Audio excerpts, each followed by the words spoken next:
Okay, let's do this. And David, Krish, great to have you in our session today. I think this will be one of the key sessions, just because it's personal. It's personal stories of yours and how you navigated the cybersecurity career. A lot of us are, those are mentors to organize with young people and those trying to get into cybersecurity. They're anxious about what it would look like for cyber to be a career in cyber. And both of you have had very long, successful careers, and you have served many organizations. You also coach and serve many in the industry, both practitioners as well as those that are trying to get in. So I think this will be a great kind of session for us to work through that different aspect that you need to consider when you're looking for the long road and career in cyber. So in this session, we'll go over a few, I think, relevant topics towards the main theme here. Is get to know a little bit about your personal story, which I think is again going to be inspiring a lot of folks who are trying to get in, a guidance for others who are trying to get in at different levels, whether entry level or practitioners. Then a set of kind of demystify some of the skills and qualifications, right? Because whether it's a degree or a community college associate certificate, or what do you need to get in there, and how do you hone your skills once you get in. Then opportunities and expectations. I think setting some milestones in your careers is great, but from once you have a milestone, what do you do next? So I'm looking forward to a great conversation with you, gentlemen. I've always had the pleasure to talk to you, individually and cherish those stories. So I'm sure looking forward to do this in this session. So with that, David, let me turn to you for a brief introduction, and then Chris will go to you.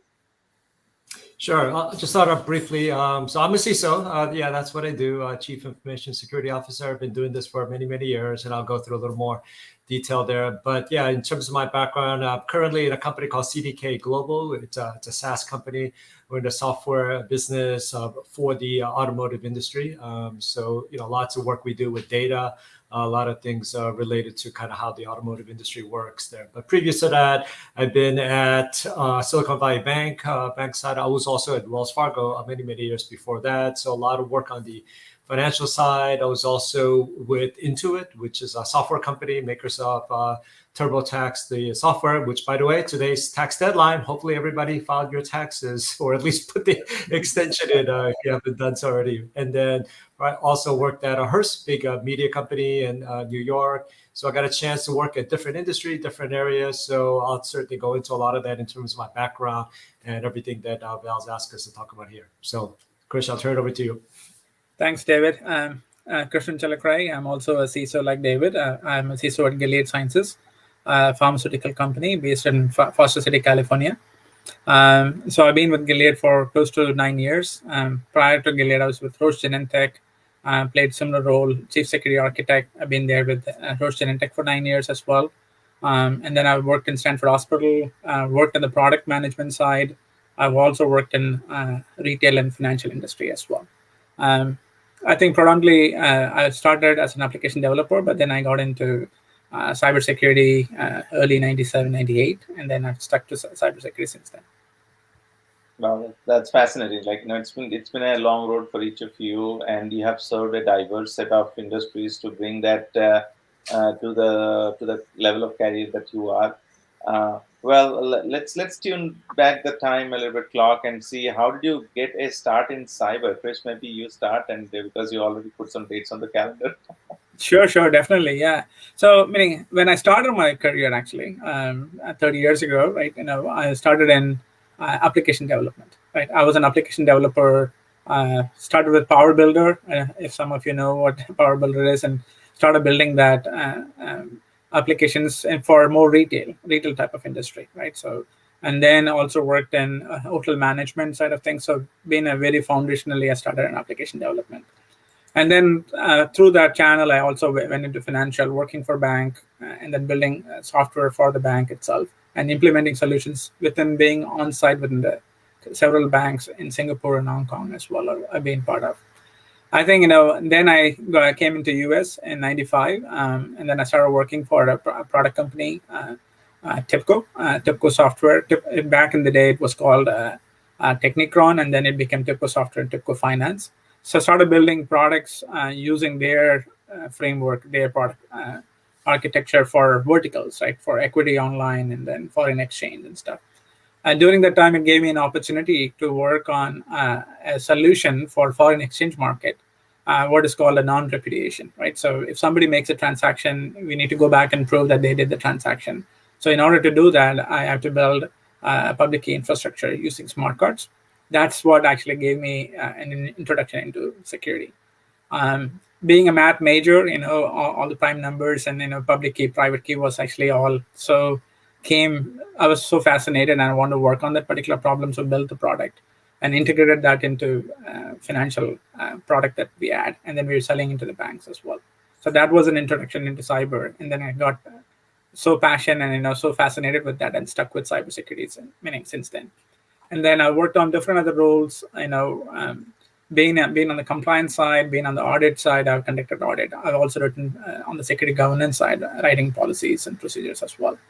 And then got into life sciences, healthcare industry.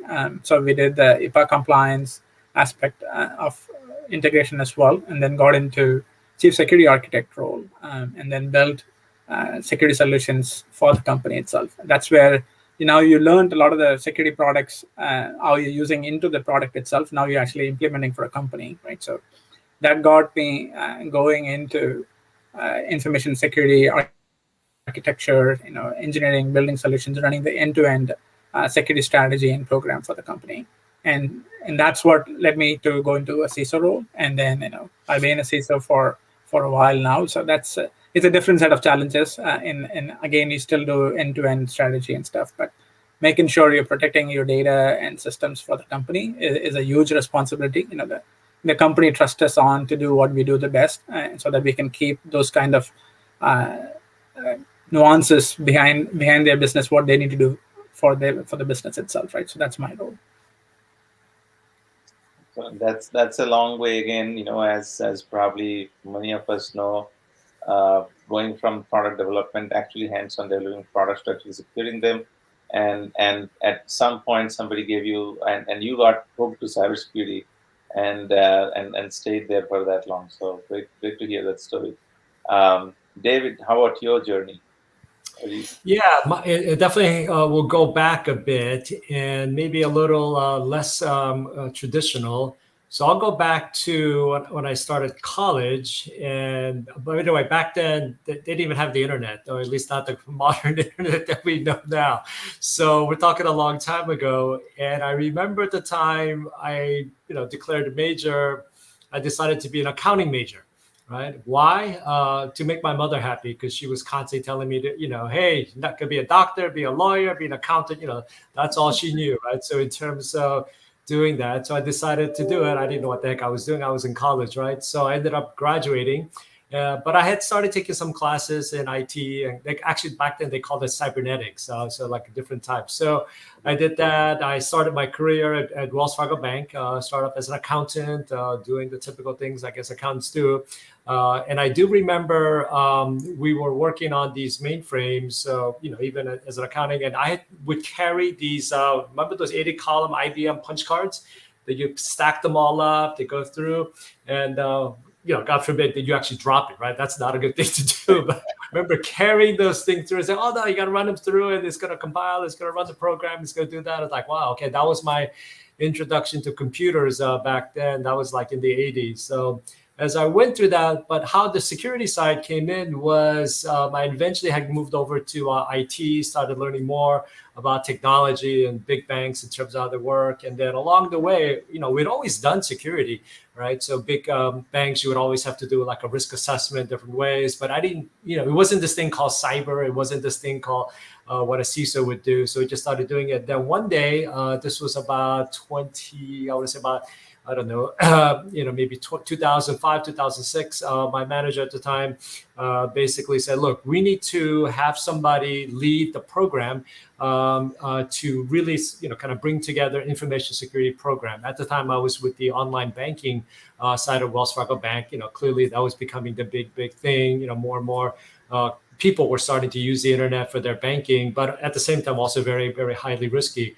And so the FFIC, which is the conglomerate of all the kind of regulatory agencies, came up with a guidance called the FFIC, guidance to stronger authentication. Basically, how do you log in and what are the ways? So I remember that came out, and I said, hey, we need somebody to kind of be appointed there and get to this. So I thought it was like a promotion. I thought they really liked me. Oh, that's a great thing. So I started doing that. Then I started actually reading the guidance. And one of the things in there is you must name somebody head of security in case something goes wrong. They're the accountable person. So basically, I'm the one that gets fired if something goes wrong. So like, oh my God, that's what it means. And so it gives a glimpse of the notion of accountability. But at the same time, because I was there, I obviously took the job very seriously, and I really learned a lot. And I think that was the beginning. So certainly in terms of sinking my teeth in and really understanding. But being a big bank as big as Wells Fargo, you get attacked all the time. So we were just constantly getting attacked, not only DDoS, but fraud, all kinds of things hitting our application. So it was a great learning tool as you get to that. Eventually, I moved over to a company called Intuit, again, working on all the products like TurboTax. And that's when I learned a lot about cyber fraud, right? So taking it to another level where you have fraudsters who are stealing identities, doing fake tax returns, trying to figure out different ways to steal money. So you're really applying security principles, but understanding from the endpoint, which is somebody who's trying to defraud you, steal money. And so certainly money, back then in the early days, this was way before crypto, right? Way before crypto. So they're all trying to figure out how to steal money. You should get through that. So then eventually from there, I moved over to Hers, where I started to learn more about, hey, it's more than just, again, fraud. It's more than just trying to steal credit cards.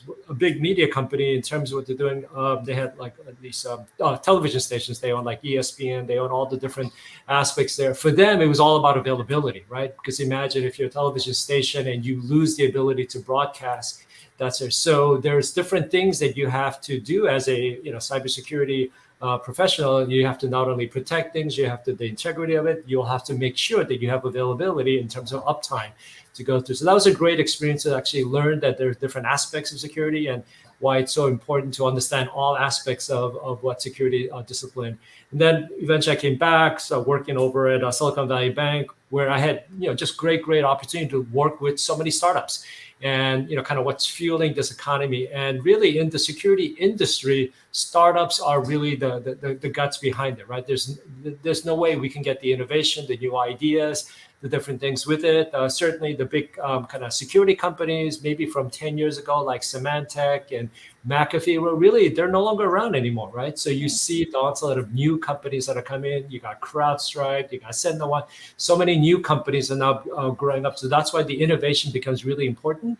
And so got to work through that, understand how they work, and well to that. So throughout this whole thing, I always describe myself as the accidental CISO. I had no plans to actually do it. I had no clue what I was actually doing, right? You just kind of like go, you get a job, make my mother happy, whatever.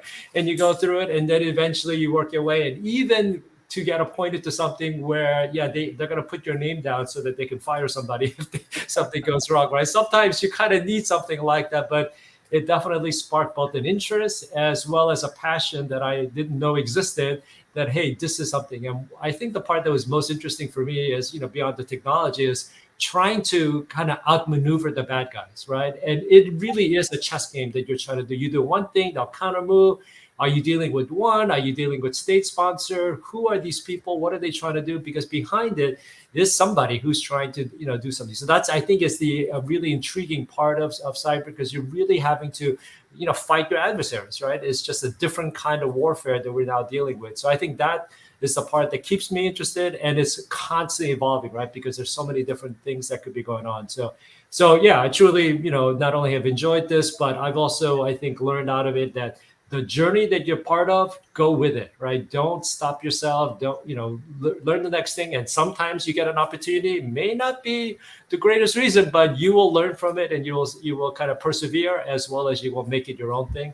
And so that's what I would encourage everybody to always do, is kind of let it go down. If you could plan everything out like 10 years from now, well, that's great. You have a crystal ball, but most people I don't think can do that. So go with it, learn as much as you can, and have that mindset, and then you'll do well. Yeah. So David, that's a long, great story. I think in terms of getting started, I'll let you catch a breath. Maybe Chris, I ask you about this. Like, so you both had very, very interesting, varied kind of career startups. What was the point when you decided that you're going to become a cybersecurity professional, stay there? Uh, and you have definitely, Chris and we both have been in cybersecurity for long enough to probably say, you wanted to be there, you decided, and it's a very deliberate decision from your part. Yeah, no, for me, I think, the initial entry point getting into building a product and securing the product and learning security from the ground up actually was very fascinating for me. For me, I think the core crux is I like the challenge, right? Sometimes, when we all talk about CISO jobs are very stressful. Some people will, if you're able to manage your stress and if you like the challenge that you are, because you're trying to every day when you get up, you have a mission. You wanted to make sure that I'm going to protect my company's data, my systems, right, from a bad guy. So that itself is a challenge. And then to David's point, how you're actually thinking, right? You're putting your technical skills and your soft skills together, right? Staying calm and then being there. So if you're up for the challenge and there is a lot of trust being based on myself and my team to make sure we do the right thing and protect the company, that itself is a big trust that's been placed on us, and there's a lot of responsibility, right, on us. And if you like the challenge and you wanted to really get up and every day, and also the company's mission also matters, right? So if you're being in healthcare and life sciences and stuff, right, there is a patient at the end of the other side. So whatever you're doing for the company to protect our data is actually going to help the patient. So it's a combination that gave me both that I like the challenge about, right? So constantly learning also. You can't stay stagnant, right? You need to constantly evolving, looking at new techniques and tactics and processes that you need to be adopting and innovating as well, right? That itself was actually very, very important, and that's what I love, right? But at the same time, I'm not saying the job is not stressful. Everybody is looking up to you, and even your team looks at it. So if you don't stay calm and if you don't execute properly, everybody will panic, especially when things are not going the right way, right? So that itself, that how do you keep your stress and your pressure situation under your belly to be there, but then you still have a straight face and then start trying to tackle that. It's a quality that we need to build over time. It doesn't come. Your days can go up and down depending on what you're facing with it, but if you're up for it, I think this is a great job, right? No, absolutely. I think that the stress, especially today's world, with all that's going on around us and the noise, but to cut through the noise and actually focus on the mission, I think that's so important. The days that were when we do the checklist, compliance, security, those are so far behind us in the rearview mirror. It's even hard to imagine that was the day one day, right? I mean, especially David, when you were in the financial services, which is probably at least 10 years, if not more, ahead of in cyber in terms of investment and everything. I think it makes more sense in the pervasive security we are aiming for now across all sectors than just in one sector. Right? Yeah. So thank you. And David, so let me move to you in terms of your decision point. At some point, you might have decided that this is the field I'm going to be, and move up laterally upward. But I'm a cyber professional now. Maybe called differently. Even 5-10 years back was like enterprise security and data security, information security, and now cyber security. Call it different names, but core to that was your determination to be successful in this career. Yeah, I mean, I'll kind of weave a little bit of what Chris also talked about as well. And so this was, back during my Wells Fargo days. And again, I never thought of it as a career, this thing called cyber. Just you're doing stuff and you're constantly dealing with the kind of like the operational stress. There's the mental stress, but there's there's something you're battling again. And it became this notion of, okay, we're fighting an adversary, right? So you're really getting into the work. It's not just, fill out a bunch of paperwork and, nothing ever happens for days. In cyber, things like every day, things are going on and you're working your way through that. So part of that was, you could either get stressed out and, lose hair and whatever, get gray hair and all that, or you can kind of, stand up to it and then you find that what you're made out of, right? So I think that was kind of a turning point for me, where I started to feel that, hey, I'm actually pretty good at this thing. Like, I don't know why, but part of it is because of the way I approach it. I'm a pretty calm guy. I'm also very logical. Like, okay, let's just break it down into pieces. I always believe in, making big problems into small problems. So there were just things that either I just learned or knew. I don't know what it was. Again, I didn't study it. There wasn't a book about cyber that says you have to do it this way. I brought into it just whatever, how I've learned in life and, was able to do things. But then what I found was there was a good match for me. There was a good way that I could bring all those things in. So even though I may have lacked whatever, a bunch of experience and other things, I've had that in me. So that's when I started to realize, hey, I'm actually pretty good at this thing. And then I started to also realize, hey, if I'm good at something, I actually like it.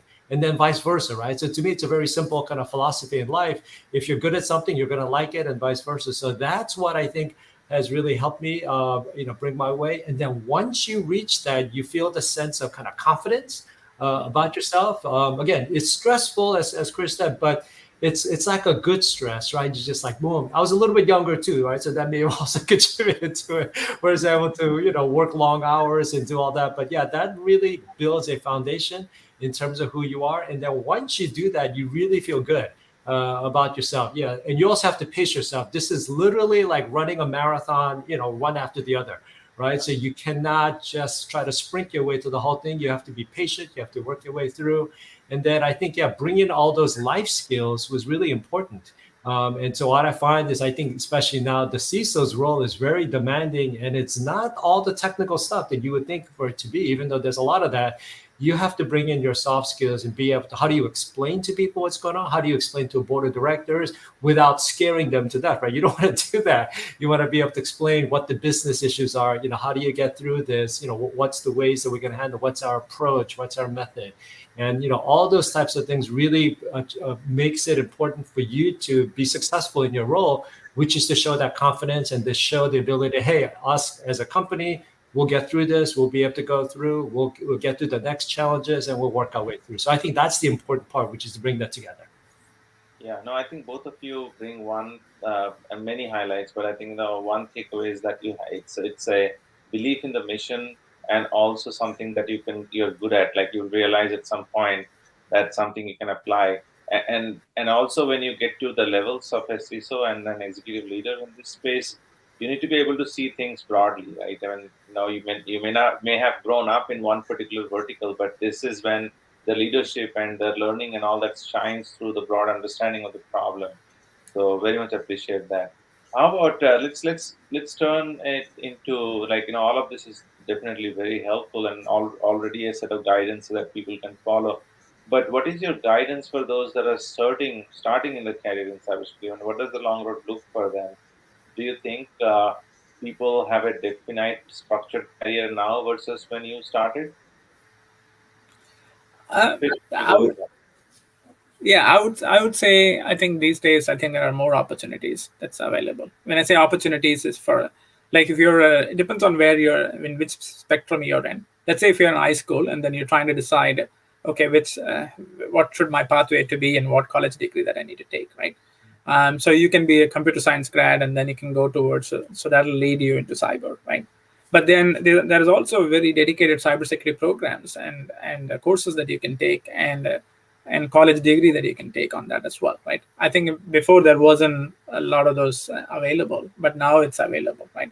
It gives you a very good, strong foundation, right?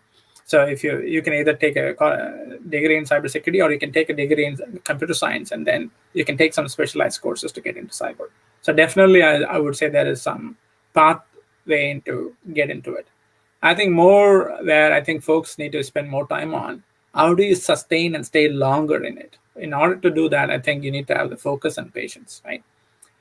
So you need to, like, just to give an entry point, there are a lot of different ways you can get into cyber. So you can get into security operations and incident response. So that's a pathway you can get in. Or you can get into security engineering, right?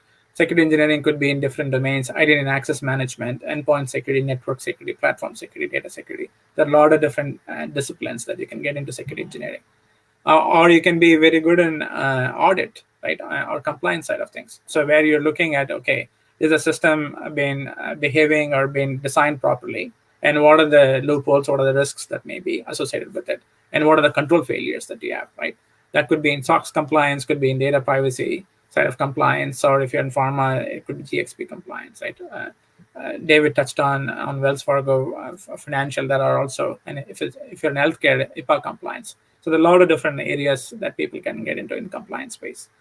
If you have a very strong foundation, you already have a job and you've been in IT before, then if you have very strong foundation in infrastructure and operations or infrastructure itself, then you can also get into architecture discipline, or you can also get into cyber that way as well, right? So there are a lot of different angles that people can get into cyber, and you can take some courses. There are a lot of courses available that you can get, not only the theory part of it, the hands-on experience as well, right? So I think there are a lot of avenues people can get into, but my key takeaway should be is focus and have patience. Don't try and get into cyber for a while and then you say, oh, this is too stressful and this is not what I want to be. And you can always find an easy route and go somewhere else, right? But stay for the long haul, right? And then you will definitely see a lot of benefits come through it. Yeah, definitely. I mean, that it's the work and the enjoyment and the motivation around the work and the mission. I think it all boils down together, because there is a high degree of chance that if you're not motivated or not mission aligned, then you'll burn out. And maybe that's a good thing you go early, right? I mean, rather than trying to make it here and being not being as successful for yourself, which takes a lot of stamina in this particular region.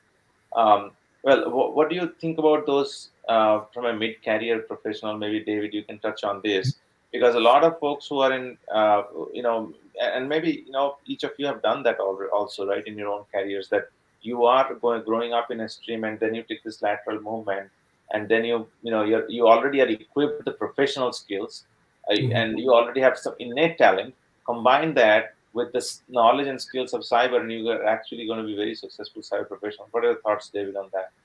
Yeah, I mean, it's definitely not one thing, right? So you shouldn't just try to say, I'm only want to do one thing, and then everything else kind of have a tunnel vision with that, right? So first of all, security itself as a concept, as a discipline, and as a field is very wide, right? Because there's security in just about everything that you can imagine that requires. In fact, whenever I look at my job throughout my company, I'm probably the one person that has to literally talk to everybody in the entire company, right? There's always something to get through. So it just shows how wide you get through that. So, I think certainly a person starting young, starting in their career, let's just start off with internships, right? There's so many more internships that are available, meaning that you don't have to be a security cyber something major, even though there are now more and more schools that actually offer degrees in it. But whatever it is, you may be studying computer science, you want to be a programmer, you want to be in accounting, you say, I want to get it more in depth. So you can start with internships where they offer so many different kinds.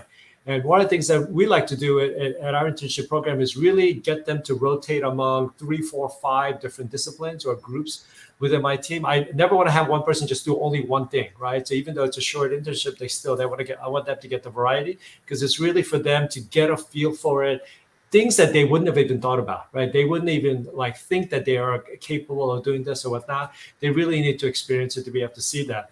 And so then let's say they get a job, they start working through it. The other thing is that, yes, even in jobs, you can have rotations, right, that you want to start to experience. So, for example, I want most of our junior folks coming in to start up at kind of the CSIR, which is the security operations. There's a lot of things that they can learn from there. But we have playbooks, we have automation, we have a lot of different things that we get them to learn from, and they can actually work through that. Then we want them to move over to engineering. Again, we're not going to force them, but the opportunity is going to be there. They're going to learn about Splunk. They want to learn how to use that tool and this thing.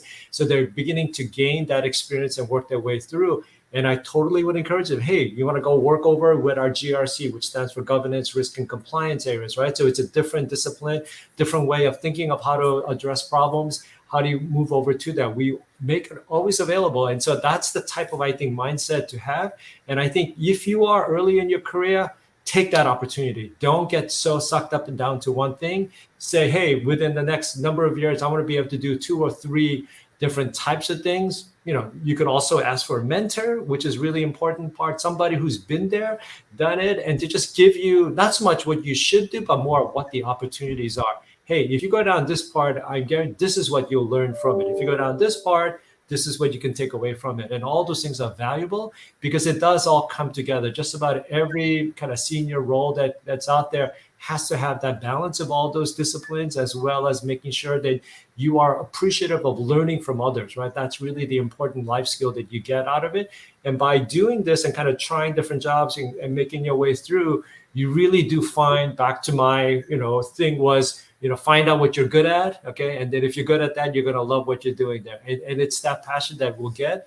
But again, you don't know it until you've tried it, right? So give it a chance and give yourself the opportunity to work through that. And I think most CISOs that I talk to are trying to do that as they're trying to build their teams and really get a lot more experience throughout all of their folks.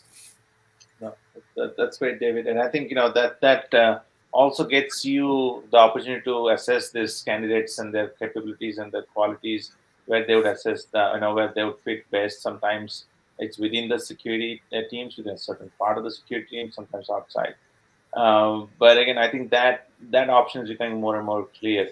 Let me pivot to you, Chris. In terms of giving people the opportunity to work, it's always risky, and I felt personally that working with multiple CISOs in the last as many years I've spent in this industry, it's just you can't give direct experience to people without having some hands-on experience.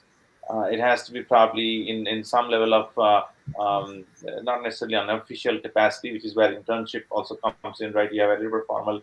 How do you bridge the gap, giving people access to learning cyber hands-on versus waiting for them to gain experience somewhere and then hire? Yeah, so there are two things, right?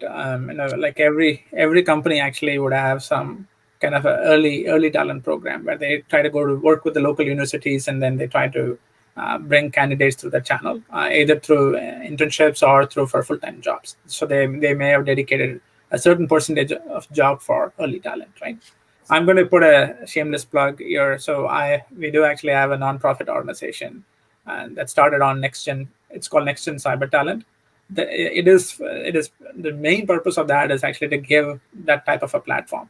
It provides a platform for somebody who doesn't have any background to cyber, or who's fresh out of college, or if they've already been in another domain, finance or accounting or legal, they want to get into cyber. So they can go and take a training program that actually been offered from the technology providers themselves, right? Like some of the technology providers that David talked about, right? We have Securonics, we have Palo Alto, we have Fortinet. They provide the lab and the hands-on experience on the product. And so this platform, people can join, and then they can take the courses. They need to be able to spend time, right? So they need to be able to dedicate time, somewhere between 160 hours to maybe 240 hours. And at the end of it, they'll get a deep-rooted experience in that particular technology. And then they get a certification from the technology company directly. So now I can go and try to acquire candidates from that nonprofit into the real job. So they're not starting from slate zero; they're already starting a little ahead. Now they can try to say, okay, I learned the concept of one particular product, but I can translate it and apply it to another different product, because the companies may not be using the same product that they've been trained on. But at least you have the foundation base done very well, right? So we try to bring in candidates through that channel, and then we have an internship program. Every year we bring in 6 interns, and out of that 6 intern, we have an option to hire full-time, convert 1 intern to a full-time for the next year, right? So then you need to be really looking at your internship program to make sure that you're catering for all sets of, like, I need to be able to get a couple of interns or a couple of senior college, right, senior year, and so that they can be ready to work. Or I can get a couple of interns in between, like in a freshman year or sophomore year or junior year, right? And so that they can get trained, and then they can kind of keep themselves in cyber itself. One of the things that we also offer is actually a day in the life of. You can just come and then be like a visitor, just follow the team, and you can look at what do they do in their everyday job, right? So you can see that, and then you're really trying to picture yourself, is that the type of job that I want to do, right?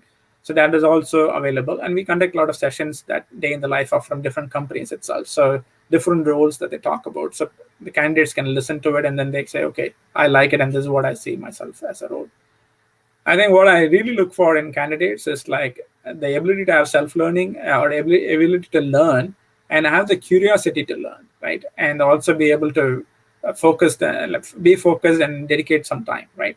And then the thing that you touched on, the motivation, right? So they need to be able to get motivated on this. And then there are a lot of different opportunities like networking and mentorships and things are also there, right? So hopefully I answered the aspects that you're looking for. Yeah, no, I think that ties back directly to the next set of I think areas that we're trying to expect introspect into skills and qualification, right? I mean, here you added the ability to learn. I think that's where cybersecurity is not a industry of laid back. We'll get things as come. You have to be a self starter, and being a self starter, you need to also take the initiative to learn things by yourself. You may not have even been exposed to. And I think this what you just said about the day in the life is extremely important. To get in this process, do you really want that job that we do today? Well, let's kind of go into the next stage of kind of this discussion in terms of what skills and qualifications do we want to set for as an expectation for people who are trying to come into this, right? I think there was a time when certification was the only thing, probably along with the degrees, in some area that's related to it. Typically, engineering or accounting, I think these are the two areas where there's very structured way of getting into the security industry, and the other way was getting into through a technical stream such as not only product development and engineering but also network administration, right? These are some of the 3 or 4 areas that you can think of. Okay, naturally people have gone into cyber through those, but that's changing very very fast. Right now you have cybersecurity courses, and those qualifications may be a good starting point for many. But regardless of the academic curriculum or the coursework, there are some basic skills and qualification. I think we touched some of them, right? But if you have to put a job description together, what would you put? Like David, maybe start with you, right? A few things that are definitely required, are non-negotiables in cyber jobs at any level. Yeah, I'll start by, a little bit connecting what Chris said about, you're going to have opportunities now more than ever, right? I mean, colleges, junior colleges, online, there's so much stuff that's out there. Most of them tend to be very kind of specific, technical thing, learning about security in AWS or learning about containers. There's so many things they can get to. The question is, how is it all, put together? So to your question about what's kind of a foundational basis, well, that's almost the beauty of security. Cybersecurity has these pillars of foundation. So if you actually kind of study it academically, you'll actually see all the different aspects to that. And if you really take a look at that, it's like, wow, those are all great foundational things to learn versus I'm going to jump in and I'm going to be a cloud security architect on this specific, okay, be patient, you'll get there, right? But you got to kind of get the basic piece there. So in security, there is this certification called CISSP, which is probably the most common that just about every security professional, and it's meant to be a wide body, right? Meaning it's not just one thing. It's not about just writing code. It's not about just network engineering. You basically have to pass all of the areas that you have to go through. So it's great to just even study for it or just even look it up. Right, you'll get to kind of see what those foundations are. So again, if you've been a coder your whole life, you're like, oh yeah, I can do security. Really, so that you'll find that you may not be able to pass, right? Because there are things, aspects that you don't know. But it's not because you can't. You just haven't had experience, chance to go through that. So I remember, long time ago when I took that, and I was like, oh my gosh, there's a lot of things I didn't know. And I've been doing this for a while, and you go through it, but you find out that you need to know a little bit about a lot of things. So I think that's very important to do. So I think from this cyber side, that would be one. And then back to what I talked about in terms of life lessons and whatnot. Yeah, I think you have to project it. One, you are a learner. And, you want to be able to show that whether through your resume or during the interview process is that, yes, there are so many more things I don't know than I do know. But here's the thing, I am more than willing and I'm good at learning and want to learn that. Because all of us, none of us, would say, yeah, we know everything, right? I mean, there's so many more things that you have to learn. And so guess what? From when I started in my career to now, I've had to constantly learn. If I didn't do that, there's no way, right? I would still be back 20 years ago before the internet, right? So you got to make sure that you're always adapting and learning. And so that's what I'm looking for. Now, yeah, it's easier if somebody has 5 degrees or something like that to click, but that's not what I mean, right? Because some people just like to do that and collect things. You don't have to have the degree, but you show that your propensity to be able to learn, and that you're creative, that you're going to do it in a smart way. You're going to go to, AWS website, and there's so much free training, right? Even LinkedIn has training. There's so much stuff that's available, and that you want to learn. And you've done internships, that you work with different people, that you connect, right? Again, it's not just book studying, right? You've got mentors. I think that's a great thing to put down, that you have mentors, that you're learning from other people who really are helping you go through. And then you also mentor other people as well. You don't have to be old and gray like me, and not you, Krishna doesn't have any gray hair, but I do. You don't have to be a mentor, right? I mean, but you could be mentoring somebody that, and that really, I think, helps, because that shows that you've got a learning mindset, that you're able to do that. So I think those are the things that you can do at any age or any place you are in your career. And if you do that, I would look at that person and say, wow, this person really is willing to learn. And that's the biggest aspect, which is to get over, versus this person knows everything. Well, the chances that I'm not going to be able to hire that person anyway. Yeah, no, very well said. I think that's and I think one thing I want to emphasize from what you just said is that it's a lifelong thing. It's at every level. It's not just when you're entry level or career transition or you want to get into cyber. When you are into cyber, actually, that the need becomes even more, and that is why we want to make sure that when you get into the cyber, we know that your learning skills are as sharp as your other technical skills are. So no, absolutely great nuggets. Krish, maybe I just hone on this in a little bit different way in terms of how do you even assess that? Right? I mean, initially it's difficult to judge from a resume. Sometimes it is like people write really nicely and the cover letter and all that. How do you assess a candidate, and how do you let even I don't think you are going to do all the interviews, right? Your team's going to do that. How do you coach them to assess the right candidates in this case? See, for me, I think I look for certain areas that depending on the role, I look for whether they're very good in troubleshooting. Just give them a scenario and then just see their line of thinking. I'm not looking for the perfect answer. I'm just saying that how their mind is working, right? If you give them a scenario to say, here's the scenario that you've been put in, what are the things that you would actually go down?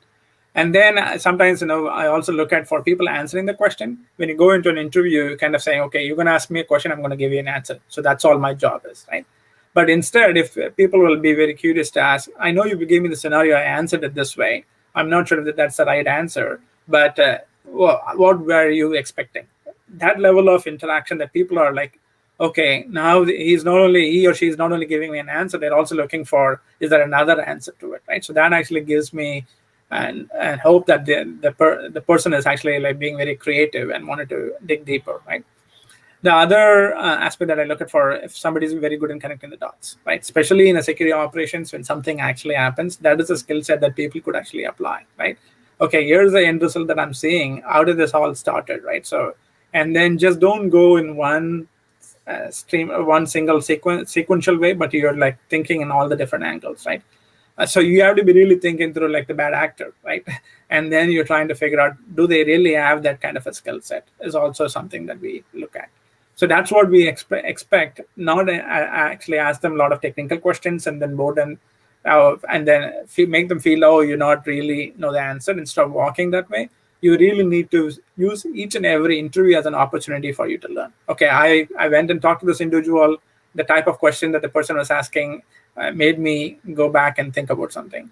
And then as a follow-up, I also say after the interview, when somebody hasn't answered a question, if they feel they haven't done it, I've seen people send me an email to say, I know you asked me this, but here's what the real answer. I was able to go Google it, or I was able to find that, talk to somebody. Here's the real answer.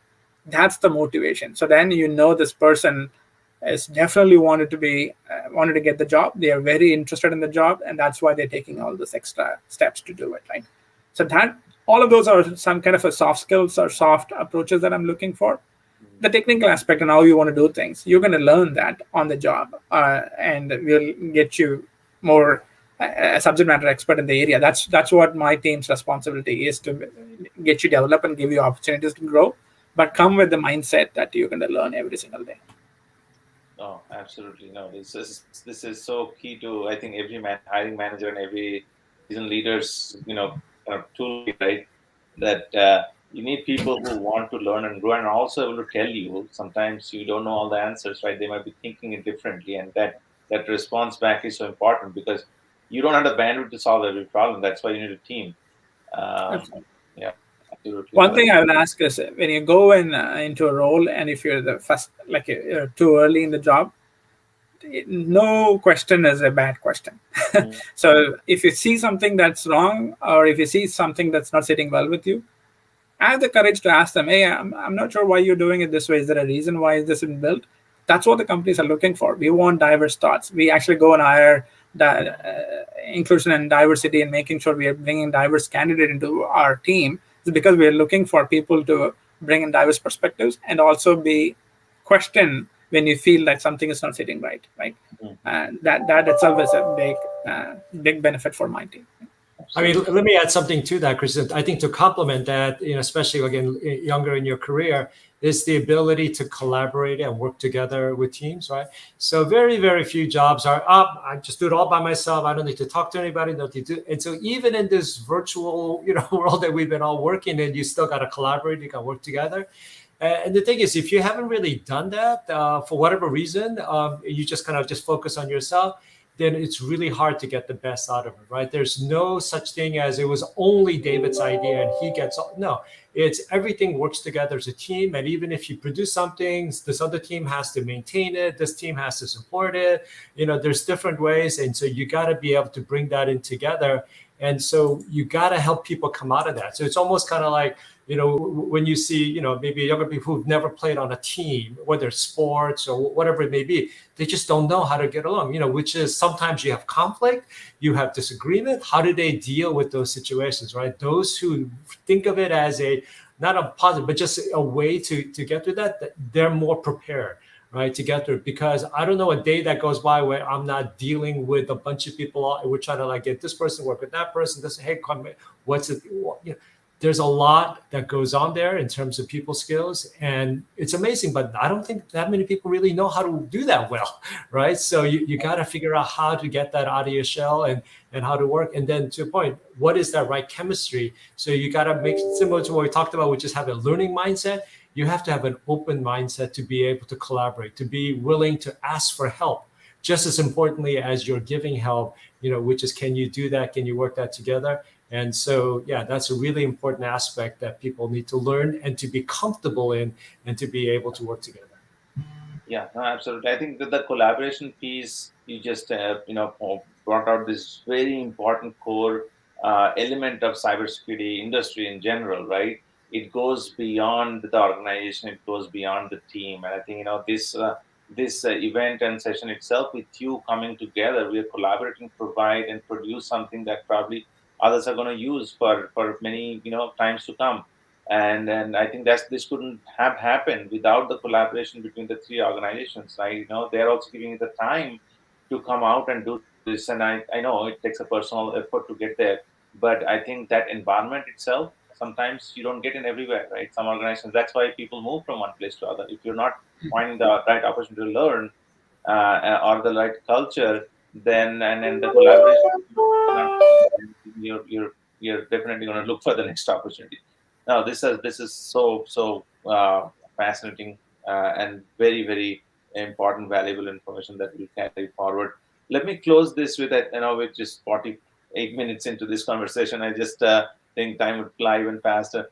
But opportunities and expectations, I wanted to get a little bit of your understanding of where you see the most demands are. I think typically the mid level is where the toughest jobs are. The entry level typically gets some level of you can do this, but it's okay if you don't know. But I think this is what the stress that we have to deal with, right? We have constrained amount of resources, and we have the increasing problem every day in cyber. Um, where do you see the demand? And Chris, maybe you start with you and then go to David. Sure. Yeah. For me, I think the demands are in security operations, incident responder, right? There is a third-party risk management. There are a lot. How do you assess your suppliers and vendors, and what kind of controls do they really have, right? So there is also demand in compliance areas, and sometimes we also bring in people in architecture and engineering itself, right? For me, I think when we try to hire candidates, we look for. I think it's also the mindset shift that every organization need to have. when you write your job descriptions and stuff, if you say that this is a job for an early talent who does not actually have any experience in cyber, don't put any number of years of experience. Just tell them like all the soft skills and the things that you want to have. It should be remodel job descriptions. You can't take a security engineer or security analyst job description and then put it out in the market and say I'm going to get an early talent for that job, right? Because it's like you're losing out on a lot of people who are not going to apply when they read the job descriptions. Mm-hmm. 4-year college degree mandate should not be there at all for early talent and stuff, right? So if you don't need a college degree, I mean the certification itself, I'm not expecting like CISSP or CISM that you can do it after some time when you've been in the job itself, right? But as long as you have the curiosity and you're ready to learn and then you build it, use the nonprofit organization that I mentioned. You can get some experience there and then get for a job. But predominantly the skill set and jobs are focused on security operations, incident responder, security engineering. There is also a new area where it's actually that a lot of demand coming up is risk management, right? There are a lot of qualitative and quantitative type of risk assessments and risk management has been done. FAIR as a framework, as an example, is actually coming up a lot, and I think there are very few people out there in the market. So that's an easy, and people say that if you take your FAIR fundamentals, if you get trained on it, a lot of companies are ready to hire you for the job, and then they'll be able to train you on the job to get you experience itself. So maybe something on those areas I'll leave it. Right. No, thank you for that, David. Yeah. I mean, certainly to echo what Christian's saying. So on top of that, certainly to really better understand what the data analysts and the data scientists, what are they doing, right? I mean, data is the currency, right? So that is worth everything these days, and that's what the bad guys are trying to steal. Even crazy people who want to steal the privacy aspect of it. So I think it's a combination, which is people who are doing analytics and who is doing big data. One, they really have to better understand things about privacy. They have to understand what personal information is about, and then the notion of how to be compliant. There's so many regulations these days that go on, and so they just can't say, well, that's up to the privacy people to secure. So one, I think they need to learn a lot about that. I think the security people have to understand what's a data lake and what do they do. These big, just even their methods and what's a meta level. So we have to learn more about that. So yeah, that second level or the kind of the more architecture, type of people, they really have to learn more about that. Have to kind of learn the difficulty they face. Well, how do you segregate a test environment when you're doing data analytics? Well, you can't make up data, right? You got to use the real data. And so there's big challenges that they face, and they're at a massive scale, right? So there's lots of times where we see mistakes that being made, but you got to have proper security around it. And so you got to build that kind of security from the inside versus trying to kind of cover them and providing a lot of kind of compliance type rules. And you can do this, but you cannot do that. That doesn't really work well. So you really have to embed yourself inside of a data analytics team and make sure that they understand. And then security teams have to learn more and more about what they're actually doing. And again, it's massive. The amount of size of the database that they're dealing with is just massive. And then to be able to say, let's go ahead and secure all that. So I think that's an area that's just, again, growing at a crazy level. And I think we all need to be learners. And again, we need to learn that world. We need to learn what they're up against. And then let's also help them learn about security and basic principles of privacy and how that works. I think we can meet halfway and really make it work better. Absolutely. No, I think you just opened up another probably topic that could go for another hour in the overlapping spheres that we work with, right?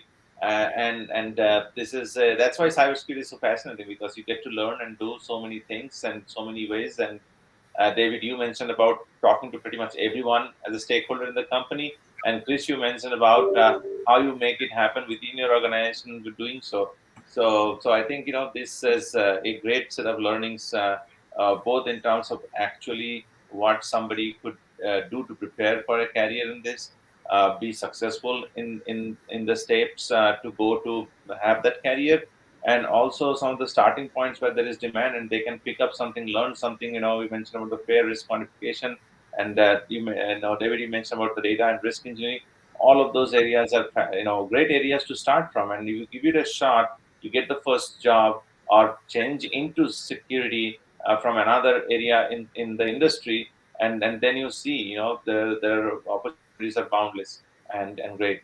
So again, I thank you both. This has been a great conversation. I always enjoyed speaking with you individually and now together. It's been a great learning for me, as well as a validation for many of these ideas that we have had. And hopefully the candidates that will listen to this are really pumped up to contribute to us and join us in what we do in this industry. Thank you, David. Thank you, Chris. Thank Very you. grateful to have you. Well, take care. Thank you. Thank you so much. Sure.